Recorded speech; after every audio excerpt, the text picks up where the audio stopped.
നമസ്കാരം. ആർട്ട് വൻ മലയാള യൂട്യൂബ് ചാനലിലേക്ക് എല്ലാവർക്കും സ്വാഗതം. ഇന്ന് ശിവപുരാണത്തില് ഭാഗം 12 നമ്മൾ പറയുന്നത് അന്തകാസുരന്റെ ജനനത്തെക്കുറിച്ചാണ്. അന്തകാസുരന്റെ ജനനം, അതുപോലെ തന്നെ ത്രിപുരാന്തകന്റെ ജനനം. നമ്മൾ ചില ക്ഷേത്രങ്ങളിലൊക്കെ പോയിട്ടുണ്ടെങ്കിൽ ത്രിപുരാന്തകൻ എന്നൊക്കെ പറഞ്ഞിട്ട് ഓരോ മൂർത്തികളെ കാണാം അല്ലെ. അപ്പൊ അതിന്റെയൊക്കെ പിറകിലുള്ള കഥയാണ് ഇന്ന് പറയുന്നത്. അപ്പൊ കഴിഞ്ഞ തവണ നമ്മളെ ഗണപതിയുടെ ജനനവും വിവാഹവും ഒക്കെ പറഞ്ഞിട്ടുണ്ട്. ആ വീഡിയോ എല്ലാവർക്കും ഇഷ്ടമായെന്ന് പറയുന്നു. അതുപോലെ തന്നെ എൻ്റെ വീഡിയോ കാണുമ്പം പിന്നെ ലൈക്ക് ചെയ്യാൻ മറക്കരുത്. ഇനി സബ്സ്ക്രൈബ് ചെയ്യാതെ കാണുന്നവരുടെ തീർച്ചയായിട്ടും ഒന്ന് സബ്സ്ക്രൈബ് ചെയ്ത് സപ്പോർട്ട് ചെയ്യുക. അപ്പം നമുക്ക് ശിവപുരാണത്തിലെ ഭാഗം 12 അന്തകാസുരന്റെ ജനനത്തിലേക്ക് പോകാം. കൈലാസ പർവ്വതത്തിന്റെ ഒരു ഭാഗത്ത് നിന്ന് പ്രാണായാമം ചെയ്യുക എന്നത് സദാശിവന്റെ ഒരു സ്വഭാവമായിരുന്നു. പ്രാണായാമത്തോടു കൂടിയ തപോനിഷ്ഠ അത്യന്തം കഠിനവും യോഗബലം വർദ്ധിപ്പിക്കാൻ പര്യാപ്തവുമായിരുന്നു. ദ്രുതചലനത്തോടുകൂടിയ മനസ്സിനെ പരബ്രഹ്മത്തിൽ പ്രതിഷ്ഠിക്കാൻ യോഗ നിരന്തരം അനുഷ്ഠിക്കേണ്ടതിന്റെ ആവശ്യകത ശ്രീ പരമേശ്വരന് അറിയാമായിരുന്നു. ഒരു സാധാരണ വ്യക്തിയെ സംബന്ധിച്ചിടത്തോളം തികച്ചും അസാധ്യമായ ഒരു കാര്യമാണിത്. കടുത്ത മനസാന്നിധ്യവും വൈരാഗ്യവുമാണ് ഈ മാർഗത്തെ ലക്ഷ്യപ്രാപ്തി കൈവരിക്കാൻ സഹായിക്കുന്നത്. മന്ദാകിനി നദിയുടെ മനോഹരമായ തീരത്ത് കുളിർത്തന്നലിന്റെ തലോടൽ അനുഭവിച്ച് സദാശിവൻ പ്രാണായാമനിഷ്ഠ തുടർന്നുകൊണ്ടേയിരുന്നു. പരബ്രഹ്മം തന്നെയായ ശ്രീ പരമേശ്വരന് ഒരു തപോനിഷ്ഠ അനുഷ്ഠിക്കേണ്ട ആവശ്യമേയില്ല. എന്നാൽ ലോകത്തിന്റെ നിലനിൽപ്പിനും ജീവജാലങ്ങളുടെയും മംഗളകരമായ ജീവിതത്തിനും എക്കാലത്തും സാത്വികരായ നിഷ്കാമ ഭക്തർ പ്രാണായാമത്തിലൂടെ യോഗികളായി തീരുന്നുണ്ടെന്ന പരമാർത്ഥം മാലോകർക്ക് കാണിച്ചു കൊടുക്കാൻ വേണ്ടിയാണ് ശ്രീ ശങ്കരൻ സദാനേരവും തപസ്സിൽ ഏർപ്പെട്ടിരിക്കുന്നെന്ന് നാം അറിയേണ്ടതാണ്. ദിനങ്ങൾ അങ്ങനെ ഭൂതകാലത്തിന്റെ യവനയുക്കിൽ മറഞ്ഞു. പാർവതീദേവി അറിയാതെ നിത്യവും ബ്രാഹ്മമുഹൂർത്തത്തിൽ സദാശിവൻ എഴുന്നേറ്റ് പുറത്തേക്ക് പോകുന്നത് ഒരു നിത്യസംഭവമായി തീർന്നു. തന്നോട് ആലോചിക്കാതെ യാതൊന്നും ചെയ്യാത്ത പ്രാണനാഥൻ എവിടെയാണ് പോകുന്നതെന്നറിയാൻ ദേവിക്ക് താല്പര്യം ജനിച്ചു. ബ്രാഹ്മമുഹൂർത്തത്തിൽ നിദ്ര വിട്ടെണീറ്റ് പുറത്തേക്ക് പോകുന്ന അദ്ദേഹം ഉച്ചയോടുകൂടിയാണ് മടങ്ങി വരുന്നത്. ജിജ്ഞാസാഭരിതയായ ഗിരിജ ഒരു യാത്രയിൽ ഭഗവാൻ പോകുന്ന സ്ഥലം കണ്ടുപിടിക്കണമെന്ന ഉറച്ച തീരുമാനത്തോടെ ഉറങ്ങാതെ കിടന്നു. എന്നാൽ ഭഗവാൻ ഇക്കാര്യം തൃക്കണ്ണിനാൽ അറിഞ്ഞുകൊണ്ടാവാം പതിവിലും നേരത്തെ നിദ്രയെ ദേവി വശീകരിച്ചു. ബ്രഹ്മമുഹൂർത്തം കഴിഞ്ഞ് ഉണർന്ന ദേവി നോക്കിയപ്പോൾ പ്രാണനാഥൻ കിടക്കയിലില്ല. ഉറക്കം വരുത്തി വെച്ച വിന ഓർത്ത് ദേവി വല്ലാതെ വ്യസനിച്ചു. എന്തായാലും ഭഗവാനെ അന്വേഷിച്ച് കണ്ടുപിടിക്കാൻ തന്നെ ദേവി തീരുമാനിച്ചു. പുറത്തിറങ്ങിയ ശൈലജ തന്റെ ബ്രഹ്മശക്തി കൊണ്ട് വിവരം ദേവന്മാരെ അറിയിച്ചു. അവർ സദാശിവൻ എല്ലായിടത്തും അന്വേഷിച്ചിട്ടും കാണാത്തതിനാൽ അക്കാര്യം ദേവിയെ അറിയിച്ചു. ദേവി പറഞ്ഞു, ഹേ ദേവന്മാരെ, നിങ്ങൾ വിഷമിക്കേണ്ടതില്ല. ശ്രീ രുദ്രഭഗവാൻ എവിടെയുണ്ടെന്ന് ഞാൻ തന്നെ കണ്ടുപിടിച്ചു കൊള്ളാം. നിങ്ങൾ പരിഭ്രമിക്കാതെ നിങ്ങളുടെ കർമ്മങ്ങളിൽ ഏർപ്പെട്ടുകൊള്ളുക. അങ്ങനെ ചിന്താകുലയായ ദേവി മെല്ലെ മന്ദാകിനി നദിയുടെ തീരത്തേക്ക് നടന്നു. അവാച്യവും വശ്യവുമായ ഒരു അനുഭൂതി വിശേഷത്താൽ ദേവിയുടെ മനം കോരിത്തരിച്ചു. ഗിരിജാദേവിയുടെ മനതാരിൽ ആനന്ദാമൃതം നിറഞ്ഞു തുളുമ്പി. ത്രൈലോക്യനാഥയായ ഭവാനി ദേവിയെ ഉപചാരപൂർവം പരിചരിക്കാൻ സാധിച്ചതിൽ പവനദേവൻ കൃതാർത്ഥനായി തീർന്നു. വാചാമഗോചരമായ ഒരു ആനന്ദ നിർവൃതിയോടെ നടകൊള്ളുകയായിരുന്ന ദേവി തികച്ചും അപ്രതീക്ഷിതമായി ഒരു അഗ്നിഗോളം കാണാനിടയായി. അതു കണ്ട ദേവിയുടെ മനം നടുങ്ങി.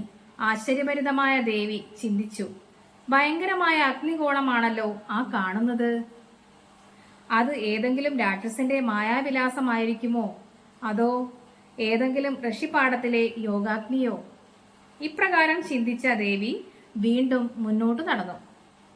അഗ്നിഗോളത്തേക്കാൾ കാന്തിയുള്ള ഈ വസ്തു എന്താണ്? ഉടനെ ഭവാനി തന്റെ അകക്കണ്ണിനെ മെല്ലെ തുറന്നു.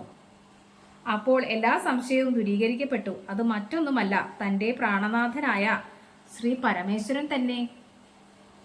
ദേവി തീർച്ചപ്പെടുത്തി. പ്രാണായാമ മാർഗത്തിലൂടെ തപസ്സനുഷ്ഠിക്കുന്ന ഭഗവാൻ തന്റെ സൂക്ഷ്മ ശരീരത്തിൽ മനസ്സുറപ്പിച്ചപ്പോൾ ഉണ്ടായ പരബ്രഹ്മ ചൈതന്യമാണ് അപാരമായ കാന്തിയോടെ അഗ്നിഗോള രൂപത്തിൽ താൻ ദർശിച്ചതെന്ന് ഗിരിജയ്ക്ക് ബോധ്യമായി. ദിവ്യഭാവം ചുരത്തിൽ നിൽക്കുന്ന മന്ദഹാസത്തോടും ഹൃദയകമലത്തിൽ മധുരമായ സ്നേഹത്തിന്റെ ഉടുക്കുകൊട്ടോടും കൂടി ദേവി തന്റെ പ്രാണേശ്വരനെ ഉറ്റുനോക്കി. ഈ സന്ദർഭത്തിൽ ഇളം തെന്നൽ ദേവിയുടെ മനോരഥത്തെ ആഗ്രഹിക്കുന്നതിന്റെ കതിരുപാടത്തേക്ക് നയിച്ചു. കുഞ്ഞിളം കാറ്റിന്റെ ഭയഭക്തി ബഹുമാനത്തോടെയുള്ള പരിരംഭണം ദേവിയുടെ രോമകൂപങ്ങളിൽ കാമത്തിന്റെ സൂക്ഷ്മ ബിന്ദുക്കൾ ഉണർത്തി. ധ്യാനനിരതനായ പ്രാണായാമനിഷ്ഠയോടെ ഇരിക്കുന്ന ശ്രീരുദ്രന്റെ കണ്ണുകളും ദേവി തന്റെ കരങ്ങൾ കൊണ്ട് പൊത്തിപ്പിടിച്ചു. പൊടുന്നനെ ദിക്കുകളെല്ലാം അന്ധകാരത്തിൽ മുങ്ങി. ദേവി വല്ലാതെ നടുങ്ങി. അപ്പോഴും സദാശിവന്റെ പ്രാണായാമത്തിന്റെ ശബ്ദം ശംഖുനാദത്തിൽ ഉത്ഭവമാകുന്ന ഓങ്കാരം പോലെ മുഴങ്ങിക്കൊണ്ടിരുന്നു. അർദ്ധനാരീശ്വരന്റെ പ്രേമഭാവം ദീപ്തമായി. ദേവിയുടെ ആഗ്രഹം പുഷ്പിതമാകേണ്ടതിന് ആവശ്യകത ഭഗവാൻ അറിഞ്ഞു. അന്തർയോഗം കർമ്മകാണ്ഡത്തിന് വിധേയമായി. സംയോഗത്തിന്റെ സൂക്ഷ്മഭാവം വളർന്നു വികസിച്ചു. ജഗൽപിതാക്കൾ അതിന്റെ ഭാഗമായി. അങ്ങനെ ഒരു നിമിഷം പ്രകൃതിയും പുരുഷനും അഥവാ ശ്രീരുദ്രനും ഭവാനി ദേവിയും സൂക്ഷ്മ തന്മാത്രകളിൽ രമിച്ചു. കാലം സ്തംഭനാവസ്ഥയിൽ പ്രാപിച്ച മുഹൂർത്തം ഭാവരുദ്രപരമായി. പൊടുന്നനെ ഒരു ജനശബ്ദം കേൾക്കുകയായി. അങ്ങനെ നിശ്ചലമായ അന്ധകാരത്തിന്റെ അന്തർഭാഗത്തു നിന്നും സംയോജന ശക്തി ആവിർഭവിച്ച ഒരു രൂപം പ്രകടമായി. തന്റെ മുന്നിൽ മണൽപ്പുറത്ത് ഒരു ശിശു ആക്രോശ ശബ്ദത്തോടെ കിടക്കുന്നത് ദേവി കണ്ടു. പാർവതി ദേവി ചിന്താധീനയായി നിൽക്കുന്നത് കണ്ട ശ്രീ ഭഗവാൻ മധുരമായി മന്ദഹാസം തൂകി. കഴിഞ്ഞ കുറെ വർഷമായി ഹിരണ്യാക്ഷൻ എന്ന പേരിൽ അറിയപ്പെട്ടിരുന്ന അസുരൻ ഒരു പുത്രൻ ലഭിക്കണമെന്ന ആഗ്രഹത്തോടെ സദാശിവനെ തപസ് ചെയ്തു വരികയായിരുന്നു. ആർക്കും തന്നെ അനുകരിക്കാൻ സാധിക്കാത്ത വിധത്തിലുള്ള കഠിന തപസ്സിൽ അയാൾ ഏർപ്പെട്ടിരുന്നതിനാൽ ആ പരിസരം മുഴുവനും അഗ്നിജ്വാലകൾ ഉയർന്നുകൊണ്ടിരുന്നു.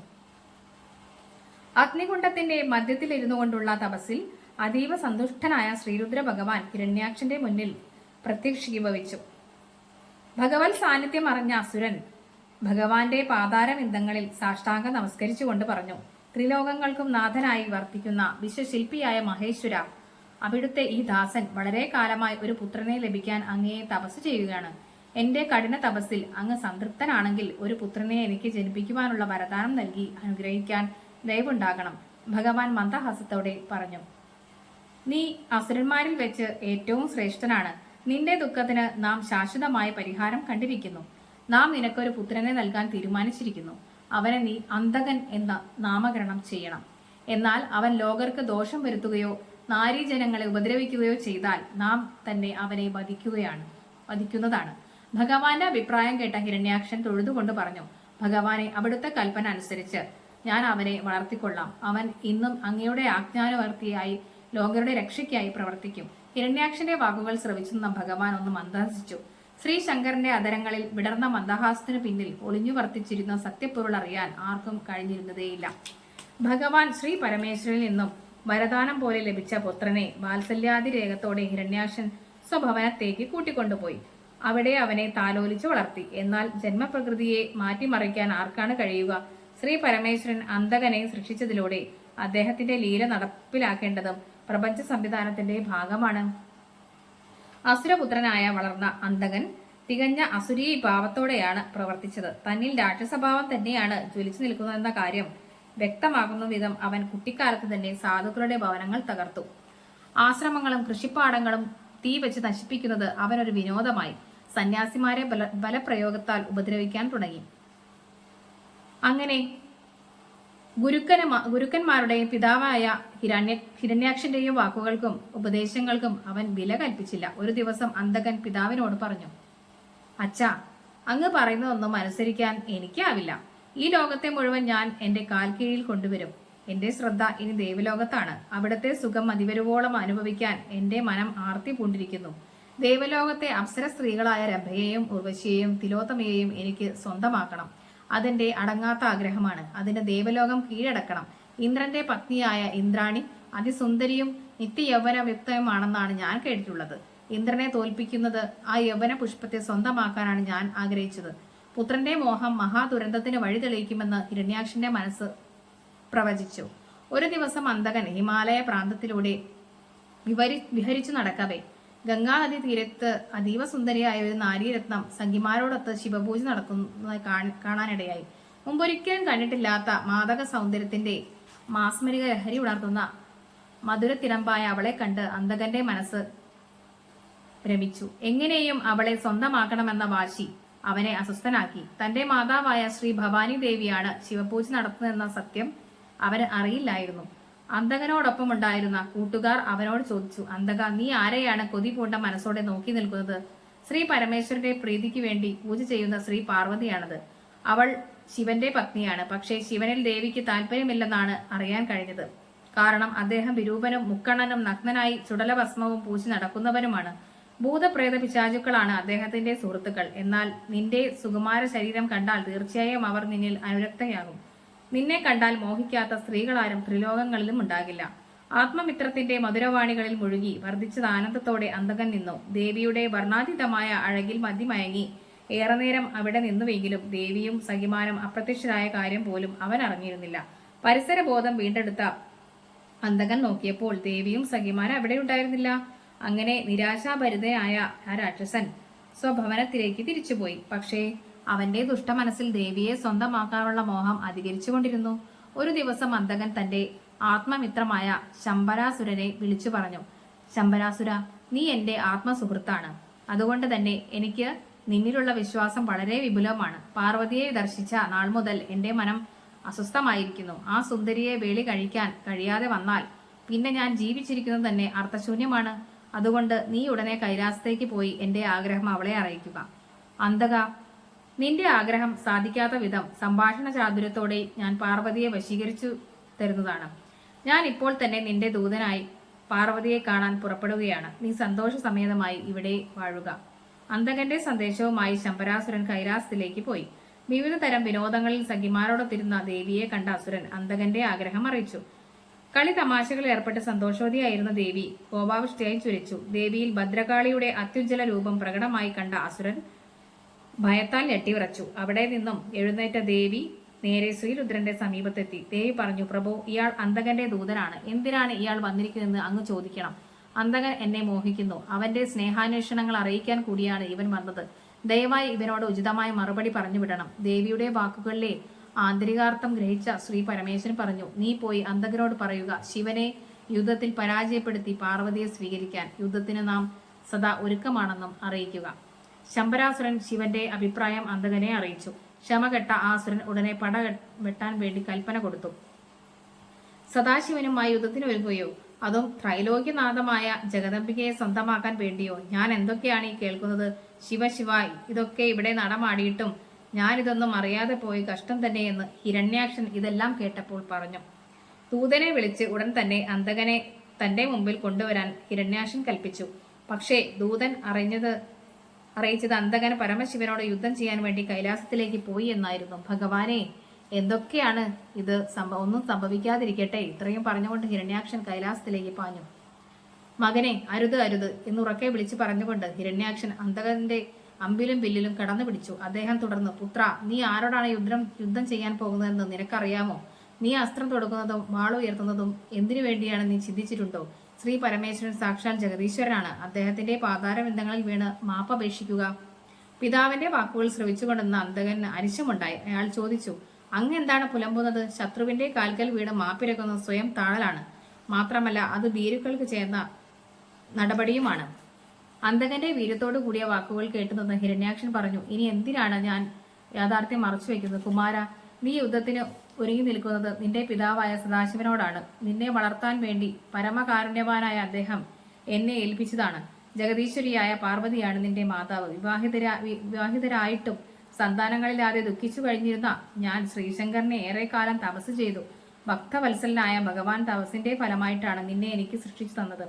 യാതൊരുവിധ പാപവും ചെയ്യാതെ ലോകരുടെ നന്മയ്ക്കായി നിന്നെ വളർത്തണമെന്നാണ് ഭഗവാൻ എന്നോട് കൽപ്പിച്ചത്. അങ്ങനെ ചെയ്തു കൊള്ളാമെന്ന് ഞാൻ അദ്ദേഹത്തിന് വാക്കു കൊടുക്കുകയും ചെയ്തു. പക്ഷേ ഇത്രയും കാലം നീ പാപകർമ്മങ്ങളാണ് ചെയ്തുകൊണ്ടിരിക്കുന്നത്. അവസാനം സ്വന്തം പെറ്റമ്മയോടും നിനക്ക് അഭിനിവേശമുണ്ടായി. നീ ചെയ്ത പാപകർമ്മങ്ങളിൽ നിന്നും മോചനം തേടാൻ നീ ഒരു മാർഗമേയുള്ളൂ. ശ്രീ പരമേശ്വരന്റെയും ജഗദംബികയായ ഭവാനി ദേവിയുടെയും പാദകമലങ്ങളിൽ വീണ് ചെയ്തു പോയ അപരാധങ്ങൾ മാപ്പപേക്ഷിക്കുക. ഹിരണ്യാക്ഷന്റെ ഹൃദയസ്പർശിയായ വാക്കുകൾ അന്തകന്റെ മനസ്സിൽ പാശ്ചാത്താപത്തിന്റെ അഗ്നികുണ്ഡം എരിയിക്കാൻ പര്യാപ്തമായി. പൊടുന്നനെ കയ്യിലിരുന്ന അസ്ത്രങ്ങളും വില്ലും നിലത്തു വീണു. കണ്ണുകളിൽ നിന്നും ബാഷ്പകണങ്ങൾ ഒഴുകി. തലയിൽ കൈകൾ വെച്ചുകൊണ്ടും ഉറക്കെ വാവിട്ട് വിലപിച്ചുകൊണ്ടും അന്തകൻ സ്വയം പഴിച്ചു. എന്റെ ദൈവങ്ങളെ, ഞാൻ ചെയ്തതെല്ലാം മഹാപാപമായിരുന്നു എന്ന് ഞാൻ അറിഞ്ഞിരുന്നില്ല. സ്വന്തം മാതാവിനെ പത്നിയാക്കാൻ ആഗ്രഹിച്ചത് കൊടിയ ക്രൂരതയും ജന്മജന്മാന്തരങ്ങളോളം നിലനിൽക്കുന്നതുമായ പാപമാണല്ലോ.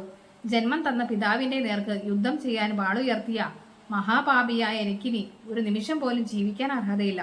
മൃഗങ്ങൾ പോലും ലജ്ജിക്കുന്ന തരത്തിലുള്ള കൊടും പാതകമാണല്ലോ ഞാൻ ചെയ്തത്. അജ്ഞത മൂലം ചെയ്തു പോയ പാപകർമ്മങ്ങളുടെ കാഠിന്യമോർത്ത് വിലപിച്ചുകൊണ്ട് അന്തകൻ മെല്ലെ രഥത്തിൽ നിന്നും താഴെ ഇറങ്ങി കൂപ്പുകൈയോടെ ശ്രീ പരമേശ്വരന്റെ അരികിലേക്ക് നടന്നു നീങ്ങി. എപ്പോഴും അവന്റെ അഷികളിൽ നിന്നും കണ്ണുനീർ കണങ്ങൾ ഒലിച്ചിറങ്ങിക്കൊണ്ടിരുന്നു. ശ്രീ പരമേശ്വരന്റെ മുന്നിലെത്തിയ അവൻ ആ പാതാര വിന്ദങ്ങളിൽ വീണ് നമസ്കരിച്ചുകൊണ്ട് തേങ്ങുന്ന മനസ്സോടെ പറഞ്ഞു, പൂജനീയനായ പിതാശ്രീ, മഹാപാപിയായ എന്നെ സൃഷ്ടിച്ചതിലൂടെ അങ്ങേക്കും ഞാൻ കളങ്കം ചാർത്തിയിരിക്കുന്നു. ഇനി ഒരു നിമിഷം പോലും ജീവിച്ചിരിക്കുവാനുള്ള അർഹത എനിക്കില്ല. എത്രയും പെട്ടെന്ന് എന്നെ അവിടുത്തെ തൃക്കരം കൊണ്ട് വധിക്കണം. എന്റെ ശരീരത്തിൽ നിന്നും ഒഴുകുന്ന നിണം കൊണ്ട് വേണം അങ്ങയുടെ മഹത്വം അറിയാതെ ഞാൻ ചെയ്ത കളങ്കം മായ്ച്ചു കളയേണ്ടത്. കാരുണ്യസാഗരമായ മഹാദേവ, അങ്ങയുടെ പുത്രസ്നേഹം അലയാഴിയേക്കാൾ വ്യാപ്തവും ആഴമുള്ളതാണെന്ന് ഞാനിപ്പോൾ അറിയുന്നു. കാൽക്കൽ വീണു കിടന്നുകൊണ്ട് പശ്ചാത്താപത്തോടെ വിലപിക്കുന്ന അന്തകനെ ഭഗവാൻ തന്റെ തൃക്കരങ്ങൾ കൊണ്ട് പിടിച്ചെഴുന്നേൽപ്പിച്ചു. അദ്ദേഹത്തിന്റെ മനം സംതൃപ്തമാണെന്ന ഭാവം സ്ഫുരിക്കുന്ന ഒരു ചെറു പുഞ്ചിരി വദനശോഭയ്ക്ക് മാറ്റുകൂട്ടി അദ്ദേഹം പറഞ്ഞു, വാത്സല്യപുത്ര, നീ തെറ്റു ചെയ്തുവെങ്കിൽ അത് നിന്റെ അജ്ഞത മൂലമായിരുന്നുവെന്ന് നാം അറിയുന്നു. ലോകരക്ഷാർത്ഥം നന്മ ചെയ്യാനാണ് ഏതൊരു ജീവിയെയും പിറവിയെടുക്കുന്നത്. അല്ലാതെ ജലവും വായുവും വൃക്ഷലതാദികളിലൂടെ വിശിഷ്ടങ്ങളായ ഫലമൂലാദികളും കാരുണ്യ അതിരേകത്തോടെ വരപ്രസാദമായി നൽകുന്ന പുണ്യഭൂമിയെ മലിനപ്പെടുത്താനുമല്ല. അപൂർവമായി ലഭിച്ച നിന്റെ ജന്മം ധന്യമാക്കേണ്ടത് നീ തന്നെയല്ലേ പുത്ര.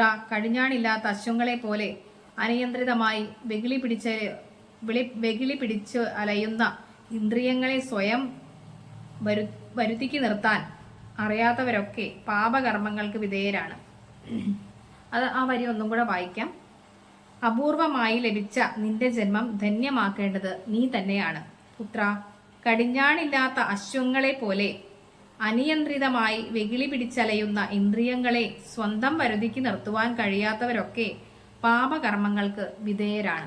മാതാവാണെന്ന് അറിഞ്ഞുകൊണ്ടായിരുന്നില്ല നീ പാർവതിയെ നിന്റെ ഇംഗിതത്തിന് വിധേയയാക്കുവാൻ ശ്രമിച്ചത്. അതുകൊണ്ട് അതിൽ പാപം കാണാനാവുകയില്ല. മകനെ, നീ അതാ നോക്കൂ, സ്നേഹാമൃതം ചുരത്തി നിൽക്കുന്ന നയനങ്ങളുമായി നിന്റെ മാതാവ് നിന്നെ സന്ദർശിച്ച് സംതൃപ്തയാകാൻ കാത്തു നിൽക്കുന്നത്. നീ മാതാവിനോട് മാപ്പ് ചോദിക്കൂ. ശ്രീശങ്കരന്റെ വാക്കുകൾ നിറകണ്ണുകളോടെ കേട്ടുകൊണ്ട് അന്തകൻ മെല്ലെ എഴുന്നേറ്റ് ജഗൽക്കാരണിയായ ശ്രീ പാർവതിയുടെ മുമ്പിലെത്തി ആ പാദപത്മങ്ങളിൽ സാഷ്ടാംഗം നമസ്കരിച്ചു. പുണ്യവതിയായ മാതാവേ, ജഗദംബികെ, ദേവിയുടെ നിശ്ചയം മൂലമാണ് അണ്ടകടാഹങ്ങൾ അനവരതം ചലിച്ചുകൊണ്ടിരിക്കുന്നത്. ജീവജാലങ്ങളെല്ലാം ഐശ്വര്യവും ശാന്തിയും സ്നേഹജ്യോതിസും പ്രദാനം ചെയ്യുന്നതാണ്.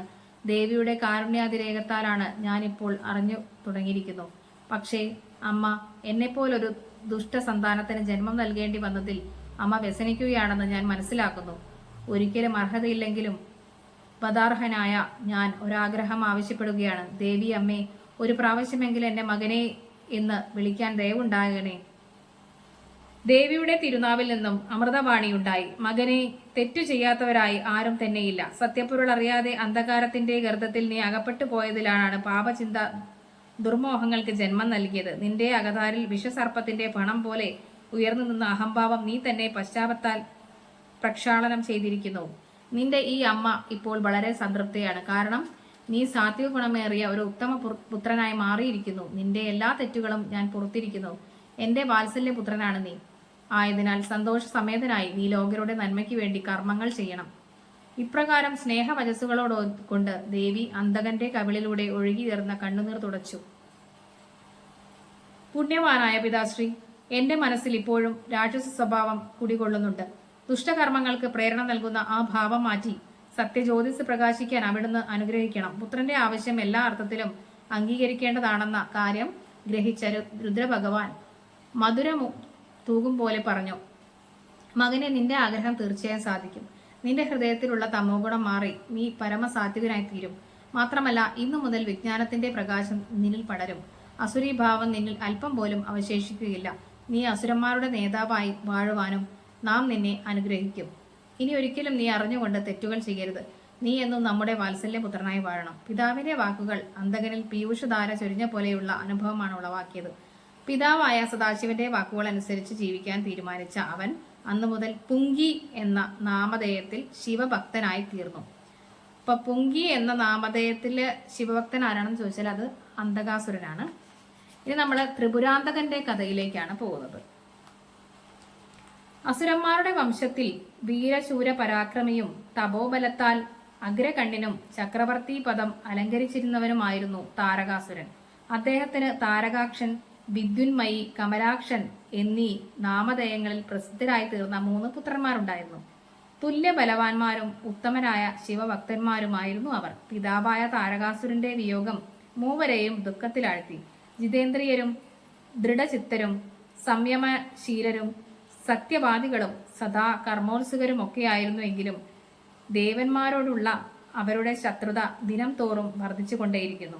സകലവിധ ഭൗതിക സുഖങ്ങളും വെടിഞ്ഞ അവർ മൂവരും കൂടി അപൂർവ വരപ്രസാദം ലഭിക്കുന്നതിനു വേണ്ടി മേരുപർവ്വതത്തിലെ ഒരു ഗുഹയിൽ പോയി പഞ്ചാഗ്നി മധ്യത്തിൽ നിന്നുകൊണ്ട് വിരിഞ്ചനെ തപസ്സു ചെയ്ത് തുടങ്ങി. 1000 വർഷത്തെ വിധി പ്രകാരമുള്ള കഠിന തപസ് അനുഷ്ഠിച്ചതിനാൽ ബ്രഹ്മദേവന് അവരുടെ ഇംഗിതമനുസരിച്ച് പ്രത്യക്ഷപ്പെടാൻ കഴിഞ്ഞില്ല. അസുരന്മാരുടെ ഘോര തപസ്സിനാൽ സംതൃപ്തനായ വിധാതാവ് അവരുടെ മുന്നിൽ വന്നു ചേർന്നുകൊണ്ട് പറഞ്ഞു: ഹേ മഹാ ദൈത്യന്മാരെ, ദേവന്മാരുടെ നാശം കാണാൻ ആഗ്രഹിക്കുന്നവരെ, ആര് തപസ് ചെയ്താലും അതിന് അർഹമായ ഫലം നൽകുക എന്ന് നമ്മുടെ നിശ്ചയമാണ്. നിങ്ങൾ അനുഷ്ഠിച്ച തപസ്സിലും നാം ഏറെ പ്രസന്നനായിരിക്കുന്നു. എന്ത് വരദാനം ആഗ്രഹിച്ചുകൊണ്ടാണോ നിങ്ങൾ മൂവരും ഒരുമിച്ച് തപസ് ചെയ്തത്, അതെന്തായാലും നൽകുവാൻ സന്തോഷമേ ഉള്ളൂ. ആകയാൽ നിങ്ങളുടെ ആഗ്രഹം അറിയിച്ചു കൊള്ളുക. ബ്രഹ്മദേവന്റെ പാദങ്ങളിൽ നമസ്കരിച്ചുകൊണ്ട് അസുരന്മാർ പറഞ്ഞു: അല്ലയോ വിധാതാവേ, അങ്ങയുടെ ദയവായ്പിനെ കുറിച്ച് വിസ്തരിച്ചാൽ അവസാനം ഉണ്ടാവില്ല. ഞങ്ങൾ അങ്ങയുടെ ഭക്തന്മാരുടെ പട്ടികയിൽ ഉൾപ്പെടുത്തിയത് ഞങ്ങളുടെ മഹാഭാഗ്യം. ഞങ്ങൾക്ക് വരപ്രസാദം നൽകി അനുഗ്രഹിക്കാനാണ് അങ്ങ് പ്രത്യക്ഷപ്പെട്ടതെങ്കിൽ ഞങ്ങളിതാ വരം ചോദിക്കുന്നു. അത് നൽകി അനുഗ്രഹിച്ചാലും. ഞങ്ങൾക്ക് അമരത്വം വേണം. ഒരു ജീവിയാലും ഞങ്ങൾ മൂവരും വധിക്കപ്പെടരുത്. ജര, രോഗം, വാർദ്ധക്യം തുടങ്ങിയ ശത്രുക്കൾ ഞങ്ങളെ ബാധിക്കരുത്. അമരത്വം ലഭിക്കുന്ന ഞങ്ങൾ അജയ്യരായി തീരണം. അസുരന്മാരുടെ ആഗ്രഹങ്ങൾ അറിഞ്ഞ സൃഷ്ടികർത്താവ് ഒന്ന് ഞെട്ടുക തന്നെ ചെയ്തു. അദ്ദേഹം അല്പനേരം ശ്രീ പരമേശ്വരനെ ധ്യാനിച്ചുകൊണ്ട് നിന്നു. എന്നിട്ട് പറഞ്ഞു: ഹേ ദൈത്യന്മാരെ, അമരത്വം ലഭിക്കണമെന്ന നിങ്ങളുടെ ആഗ്രഹം അനുചിതമാണ്. ജനിച്ചാൽ ഒരു ദിനം മരിക്കുക തന്നെ വേണം എന്ന പരബ്രഹ്മ നിശ്ചയത്തിൽ ലംഘിക്കാൻ എനിക്ക് അവകാശമില്ല. മരണം ഒരു ലോക തത്വമാണെന്നറിയുക. അതുകൊണ്ട് ഇത്തരം ഒരു വരം നൽകാൻ എനിക്ക് സാധ്യമേ അല്ല. അമരത്വം ഒഴിച്ചുള്ള മറ്റേത് വരം വേണമെങ്കിലും നൽകാൻ നമുക്ക് പ്രയാസമില്ല. ബ്രഹ്മാവിന്റെ അഭിപ്രായം കേട്ട ദൈത്യന്മാർ അല്പനേരം ചിന്താധീനരായി. അവർ എന്ത് വരം ചോദിക്കണമെന്ന് തീരുമാനിച്ച ശേഷം: സൃഷ്ടികർത്തായ ബ്രഹ്മദേവ, ഞങ്ങൾ പ്രബലരായ പരാക്രമികളും ജിതേന്ദ്രിയരുമായ ഒക്കെയാണ്. അങ്ങേക്ക് അറിവുള്ളതാണല്ലോ. എങ്കിലും സുരക്ഷിതമായി പാർക്കുവാൻ അനുയോജ്യമായ ഭവനം ഞങ്ങൾക്കില്ല. അതിനാൽ ഞങ്ങൾക്കുള്ള വരദാനമായി 3 പുരങ്ങൾ അങ്ങ് നിർമ്മിച്ചു തരണം. അത്ഭുതവും സകല വിലപിടിപ്പുമുള്ള സമ്പത്തുകളും നിറഞ്ഞ ഞങ്ങളുടെ ശത്രുക്കളായ ദേവന്മാർക്ക് പോലും തകർക്കാൻ കഴിയാത്ത വിധത്തിലുള്ളവയായിരിക്കണം അത്. പുരങ്ങൾ 3 ഒരേ സമയത്ത് അഭിജിത്ത് മുഹൂർത്തത്തിൽ ചന്ദ്രൻ പുഷ്യം നക്ഷത്രത്തിൽ നിൽക്കുമ്പോൾ ഒത്തുചേരുകയും വേണം. നഭോമണ്ഡലത്തിൽ നീലമേഘങ്ങൾക്കുമേൽ നിന്നുകൊണ്ട് നോക്കിയാൽ ഇവ ഒന്നിനുമേൽ ഒന്നായി ലോകദൃഷ്ടിയിൽ മറഞ്ഞു നിൽക്കുകയും വേണം. പുഷ്കരാവർത്തനം എന്നു പേരുള്ള മേഘങ്ങൾ വർഷിക്കുന്ന വേളയിൽ പുരങ്ങൾ ഒന്നായി ചേരുകയും ആ സന്ദർഭത്തിൽ ബ്രഹ്മസ്വരൂപനായ ശ്രീ ശങ്കരൻ വിലമതിക്കാനാവാത്ത ഒരമ്പുകൊണ്ട് ആ പുരങ്ങളെ തകർത്തുകൊള്ളട്ടെ. ആ സന്ദർഭത്തിൽ മാത്രമേ ഞങ്ങൾക്ക് മരണം സംഭവിക്കാൻ പാടുള്ളൂ. ഈ വരമാണ് ഞങ്ങൾക്ക് വേണ്ടത്. അസുരന്മാരുടെ ആവശ്യങ്ങൾ അറിഞ്ഞ നാൻമുഖൻ ശിവഭഗവാനെ സ്മരിച്ചുകൊണ്ട് പറഞ്ഞു: നിങ്ങളുടെ ബുദ്ധി വൈഭവം പ്രകീർത്തിക്കപ്പെടേണ്ടത് തന്നെ. നിങ്ങൾ ചോദിച്ച വരം ഞാനിതാ നൽകുന്നു. ഹേ മായ, അസുരശില്പിയായ നിന്റെ വൈഭവം പ്രയോഗിച്ച് നീ ഇവർക്ക് സ്വർണം, വെള്ളി, ഇരുമ്പ് എന്നീ ലോഹങ്ങൾ കൊണ്ടുള്ള 3 പുരങ്ങൾ നിർമ്മിച്ചു കൊടുക്കൂ. പുരങ്ങൾ നിർമ്മിക്കാൻ തക്ക നിർദ്ദേശങ്ങൾ നൽകിയ ശേഷം വിരിഞ്ചൻ സത്യലോകത്തേക്ക് മടങ്ങി. തപോബലം വേണ്ടുവോളം ഉണ്ടായിരുന്ന മയൻ വിധാതാവിന്റെ നിർദ്ദേശപ്രകാരമുള്ള 3 പുരങ്ങൾ നിർമ്മിച്ചു. സ്വർണ്ണ നിർമ്മിതമായ പുരം സ്വർഗ ലോകത്തും വെള്ളി കൊണ്ട് നിർമ്മിച്ച ആകാശത്തും ഇരുമ്പ് കൊണ്ട് നിർമ്മിച്ച ഭൂമിയിലും നിലനിർത്തി. മുറയനുസരിച്ച് ആ പുരങ്ങൾ മയൻ മൂവർക്കും നൽകി. എവിടെയും സഞ്ചാരഗതി ശക്തിയുള്ള ആ പുരങ്ങളിൽ അസുരന്മാർ സന്തോഷപൂർവ്വം പാർത്തു. ഈ ത്രിപുരങ്ങളിലുള്ള സംരക്ഷണ ചുമതല മഹാബലിയുടെ പുത്രനായ ബാണാസുരനെ ഏൽപ്പിച്ചു. മയൻ തന്റെ വൈഭവത്താൽ സൃഷ്ടിച്ച നഗരങ്ങൾ കൽപ്പവൃക്ഷങ്ങൾ കൊണ്ടും വിശിഷ്ട ഗുണമേറിയ തരുക്കളെ കൊണ്ടും അത്യന്തം സൗന്ദര്യചാർത്തണിഞ്ഞവയായി മാറി. സ്വർഗത്തെ വെല്ലുന്ന സൗന്ദര്യവും സൗഭാഗ്യവും ഒത്തുചേർന്ന ആ പുരങ്ങളിൽ വസിച്ച അസുരന്മാർ ലോകത്തിന് സഹിക്കാനാകാത്ത ഉപദ്രവങ്ങളാണ് ചെയ്തത്. ത്രിലോകവാസികൾക്ക് ആകമാനം ദുരിതങ്ങളും ഭീതിയും വിതച്ചുകൊണ്ടുള്ള ജീവിതമാണ് അവർ നയിച്ചു പോകുന്നത്. ലോകർക്ക് ഉപദ്രവകാരമായ ദൈത്യന്മാരുടെ പ്രവൃത്തി അസഹനീയമായപ്പോൾ ദേവന്മാർ ബ്രഹ്മാവിനെ സമീപിച്ചുകൊണ്ട് പറഞ്ഞു, അല്ലയോ വിധാതാവേ, താരകാസുരന്റെ 3 പുത്രന്മാരും അങ്ങയുടെ വരദാനത്താൽ മഹാശക്തനായി തീർന്നിരിക്കുകയാണ്. അവർ മൂവരും ഒത്തുചേർന്ന് ഞങ്ങളെ നിരന്തരം പീഡിപ്പിച്ചുകൊണ്ടിരിക്കുകയാണ്. അങ്ങാണല്ലോ അവർക്ക് ഈ അനർഹമായ വരങ്ങൾ അനുഗ്രഹിച്ചത്. ദേവേന്ദ്രന്റെ നേതൃത്വത്തിലുള്ള ദേവന്മാരുടെ ആവലാതി കേട്ട വിരിഞ്ചൻ പറഞ്ഞു, ഹേ ദേവന്മാരെ, നിങ്ങൾ സമാധാനമായിരിക്കുക. ഞാൻ അവർക്ക് വരം നൽകിയത് അവരുടെ തപസ്സിന്റെ ഫലമായിട്ടാണ്. എന്നാൽ അവരെ വധിക്കുവാനുള്ള ശേഷി എനിക്കില്ല, ശ്രീശങ്കരന് മാത്രമേ ഉള്ളൂ. അങ്ങനെ നാൻമുഖനോടൊത്ത് ദേവേന്ദ്രനും മറ്റ് ദേവന്മാരും ശ്രീ പരമേശ്വരനെ കാണാൻ കൈലാസത്തേക്ക് പോയി.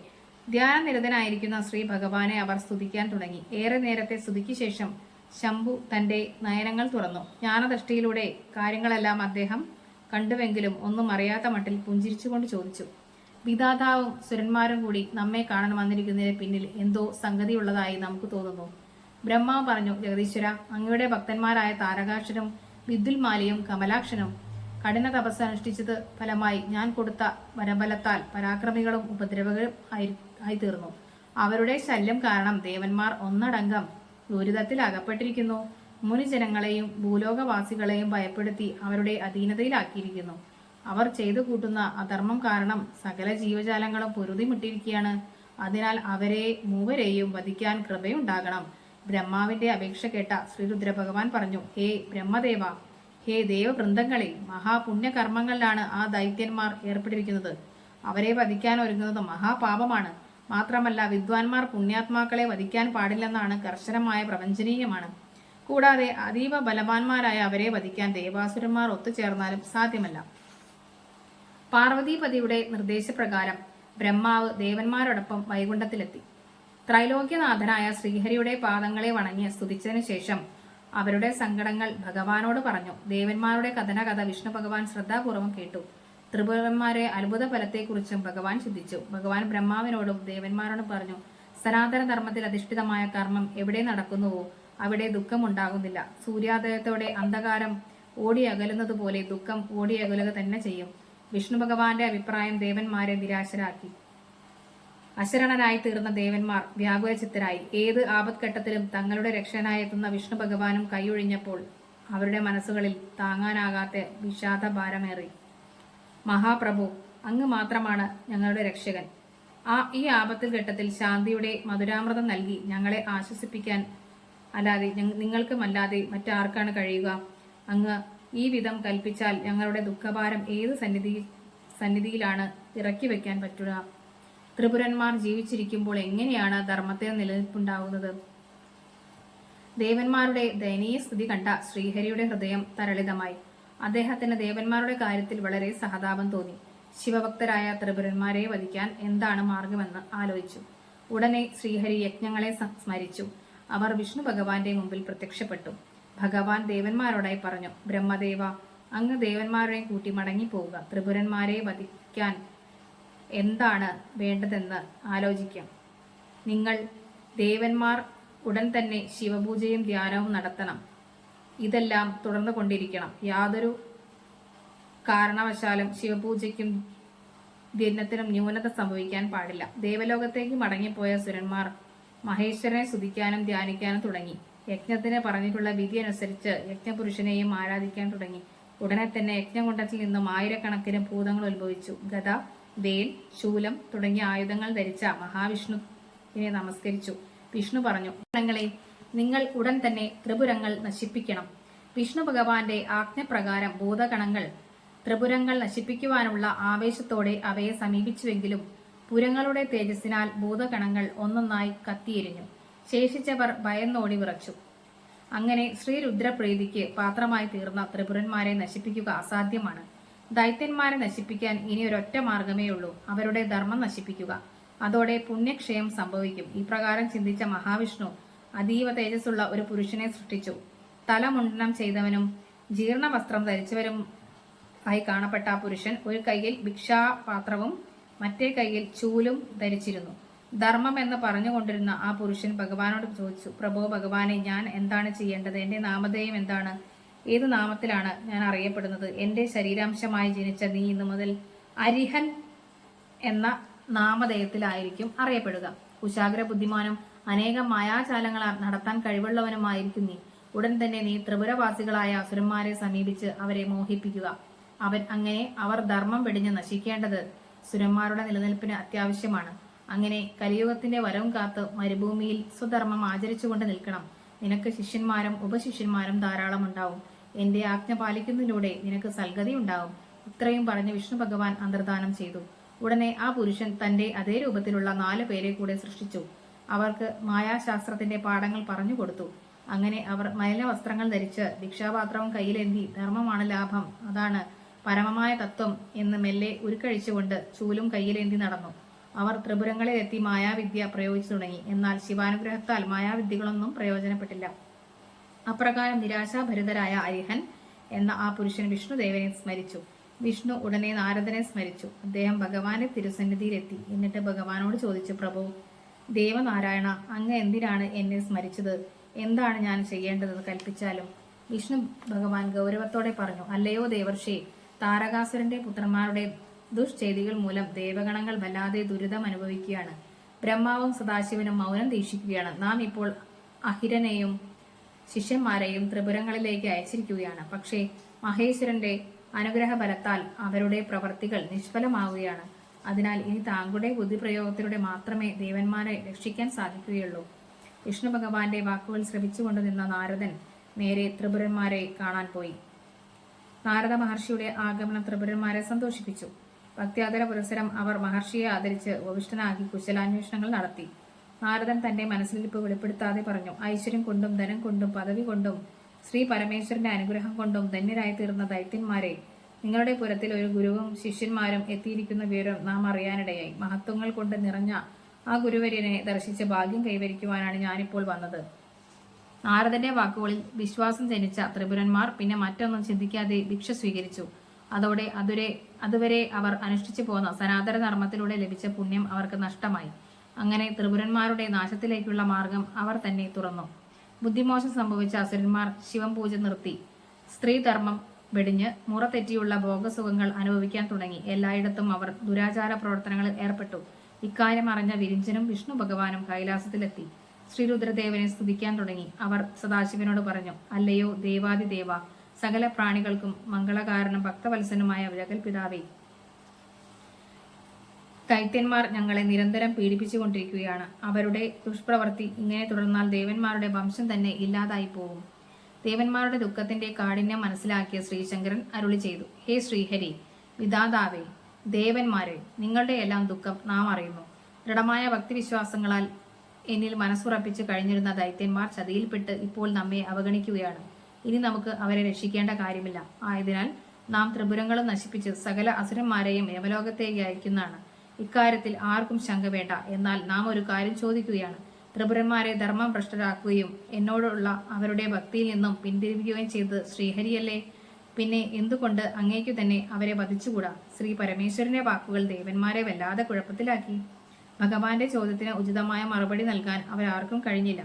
അല്പനേരത്തെ നിശബ്ദതയ്ക്ക് ശേഷം ബ്രഹ്മാവ് പറഞ്ഞു, ചന്ദ്രചൂഡ, ഏവർക്കും കല്യാണം വരുത്തുന്ന ത്രൈലോക്യനാഥ, ഞാനും വിഷ്ണുവും ഒക്കെ അങ്ങയുടെ അംശങ്ങളാണ്. അതിനാൽ അങ്ങയുടെ തപോബലമോ യോഗസിദ്ധി വൈഭവമോ ഞങ്ങൾക്കില്ലെന്നും അവിടത്തേക്ക് വ്യക്തമായി അറിയാം.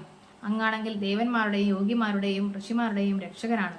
ദൈത്യന്മാരെ നശിപ്പിക്കാൻ അങ്ങ് വൈമനസ്യം കാണിച്ചുവെങ്കിലും അവരെ ധർമ്മഭ്രഷ്ടരാക്കാനുള്ള മാർഗം ഉപദേശിച്ചതും അങ്ങു തന്നെയാണ്. പരബ്രഹ്മം തന്നെയായ അങ്ങയ്ക്ക് പാപികളെ ശിക്ഷിക്കാനും രക്ഷിക്കാനും അവകാശമുണ്ട്. അതുകൊണ്ടാണ് ശ്രീഹരിയും ഞാനും ദേവന്മാരും അങ്ങയുടെ വരുതിയിൽ നിന്നുകൊണ്ട് ഞങ്ങളുടെ കർമ്മങ്ങൾ അനുഷ്ഠിക്കുന്നത്. ബ്രഹ്മദേവന്റെ സന്ദർഭോചിതമായ വാക്കുകൾ ശ്രദ്ധാപൂർവം കേട്ടുകൊണ്ടിരുന്ന ശ്രീ പരമേശ്വരൻ പ്രസന്നവദനായി. ഹേ വിരിഞ്ച, താങ്കളും വിഷ്ണുവും മറ്റു ദേവന്മാരും ഈ പരമായ സത്യം അറിയുന്നതെന്ന് നാം സന്തോഷിപ്പിക്കുന്നു.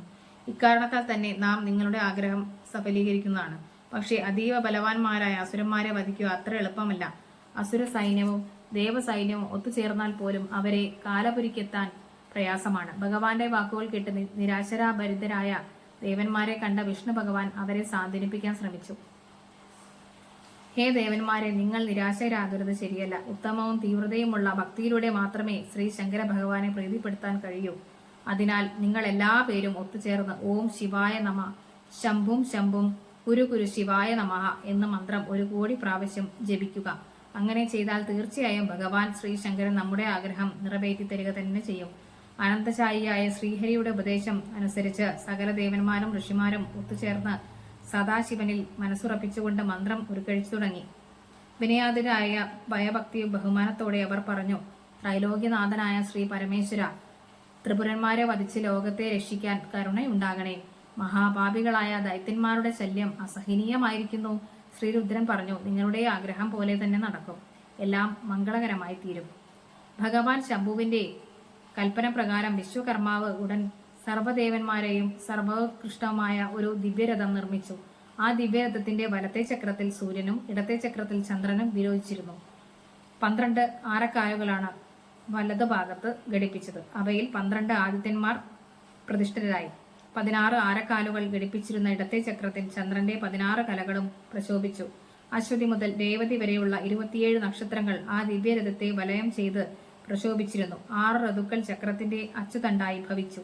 അന്തരീക്ഷം രഥത്തിന്റെ മേൽഭാഗവും, മന്ദരപർവ്വതം രഥത്തിന്റെ ഇരിപ്പിടവും, ഉദരപർവ്വതം അസ്തമയ പർവ്വതവും ആ വിശിഷ്ട രഥത്തിന്റെ കുബരങ്ങളായി വർത്തിച്ചു. മഹാമേരു അടിസ്ഥാനവുമായി. സ്വർഗവും മോക്ഷവും കൊടികളായി തീർന്നവും. അദ്രവും കാമധേനുവും നുകത്തിന്റെ അറ്റത്ത് ഇരിപ്പുറപ്പിച്ചു. ബുദ്ധി കടിഞ്ഞാണായും അഹങ്കാരം പഞ്ചഭൂതങ്ങളുമായി മാറി. ആ സമയത്ത് വേദങ്ങളുടെ 6 അംഗങ്ങളും അതിന്റെ അഴകിനെ മാറ്റി വർദ്ധിപ്പിക്കാനെന്നോണം ആഭരണങ്ങളായി മാറി.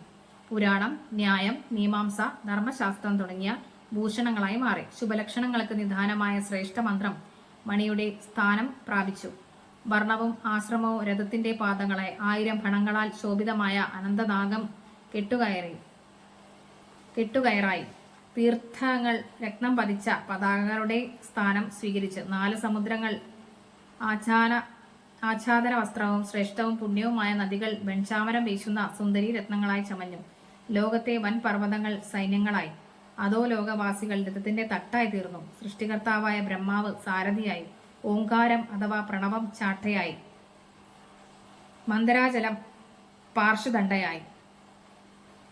ഹിമാചലം വില്ലും ശേഷൻ ഞാണുമായി. സരസ്വതി ദേവി വില്ലിന്റെ മണിയുടെ സ്ഥാനം പിടിച്ചു. മഹാവിഷ്ണു ബാണവും അഗ്നിദേവൻ ബാണത്തിന്റെ മുനയുമായി. ചതുർവേദങ്ങൾ രഥത്തിന്റെ അശ്വങ്ങളായി വർത്തിച്ചു. ബ്രഹ്മാണ്ടത്തിലുള്ള വിശിഷ്ട വസ്തുക്കളെല്ലാം ആ രഥത്തെ പൂർണ്ണ ദിവ്യത്വമാക്കാൻ സന്നിഹിതരായിരുന്നു. ആ ദിവ്യരഥത്തെ വിരിഞ്ചൻ ശ്രീ പരമേശ്വരന് സമർപ്പിച്ചു. ബ്രഹ്മാവ് സാരഥിയായി രഥത്തിലേക്ക് കയറി. സർവമംഗളകാരനും സർവദേവന്മയനും ഓങ്കാരപ്പൊരുളും സാക്ഷാൽ പരബ്രഹ്മമായ സദാശിവൻ രഥത്തിൽ ആരൂഢനായി. പൊടുന്നനെ വേദങ്ങളാകുന്ന വാജികൾ ഭൂമിയിൽ വീണുപോയി. ഭൂകമ്പം പൊട്ടിപ്പുറപ്പെട്ടു. പർവ്വതങ്ങളാകെ ഇളകി മറിഞ്ഞു. കൈലാസേശ്വരന്റെ ഭാരം താങ്ങാനാകാതെ ശേഷനാഗം നിറകൊണ്ടു. ഉടനെ ജഗദീശ്വരൻ എഴുന്നേറ്റ് നന്ദീശ്വരന്റെ രൂപം ധരിച്ച് രഥത്തെ ഉയർത്തി. ബ്രഹ്മാവ് ചാട്ട ഉപയോഗിച്ച് അശ്വങ്ങളെ എഴുന്നേൽപ്പിച്ചു. തുടർന്ന് അദ്ദേഹം ഉത്തരരഥത്തിൽ ഇരുന്നുകൊണ്ട് അവയെ വായുവേഗത്തിൽ പായിച്ച് ദൈത്യപുരങ്ങളെ സമീപിച്ചു. ഹേ ദേവന്മാരെ, നിങ്ങളെല്ലാം മറ്റു ജീവികളുടെ മൃഗീയെ സംഭരിച്ച് നമുക്ക് തരിക. അവയുടെ ആധിപത്യം നമുക്ക് കിട്ടിയാൽ മാത്രമേ ദൈത്യന്മാരെ വധിക്കാൻ നമുക്ക് കഴിയൂ. ഏതൊരു ജീവി ദിവ്യമായ പശുവ്രതം 12 വർഷം അനുഷ്ഠിക്കുന്നുവോ അവൻ പശുത്വത്തിൽ നിന്നും മുക്തനാകും.